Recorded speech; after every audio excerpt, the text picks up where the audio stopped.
I'm Zaria Carlisle, and I'll be talking to you about my article critique. The title of my article is entitled "When You Can't Get Out," and it is by Caroline DePipi Hoy and Daniel Steer.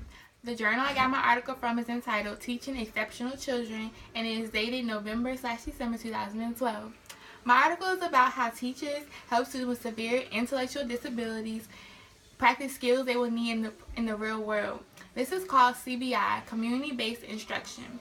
Some skills include buying groceries, using public transportation, and using communication skills.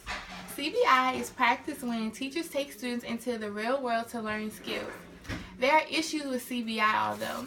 Some of these issues include transportation, staffing for the trips, and financing the trips. Teachers have different strategies in which they practice CBI. Number one is video technology. Video technology is a supplement of field trips, and it gives students a chance to view certain activities, but in the classroom setting. The videos model a certain task and allow the students to see the task. The advantage of this is the visual component. Students get to see how to do a certain task in a certain setting. Number two is general case instruction.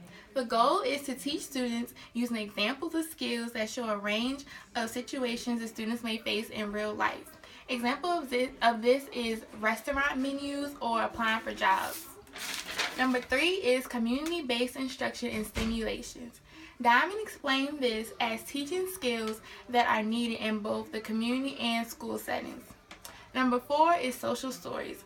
These are short stories used to help students understand what to expect in certain situations. An example of this is telling a student a story about someone entering a quiet doctor's office and telling them how they should go through and how they should act in this situation.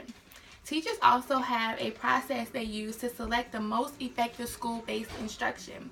Number one is review individualized education programs. This helps identify skills that students will need to use and function in their community. Number two is assess student skills to select appropriate strategies.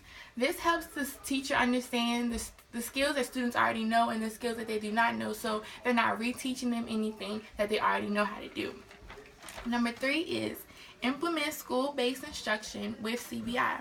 An example of this is if a teacher notices that a student has trouble counting up their change when they go to a grocery store, the teacher will take every chance they can in the classroom setting to practice this skill with that student so that they understand so that they can get more practice and understand how to use it when they get into the real world setting. Finally, teachers completed the community skills needs assessments on certain students. The study was done on two students. One of the students was named Samantha. With Samantha, they found that she struggled with her social skills. Therefore, they practiced social situations with her, and they went over her daily life. So they got her to tell stories of what happened in her daily life every day. Regularly practice CBI is a key component of instruction for students with severe intellectual disabilities.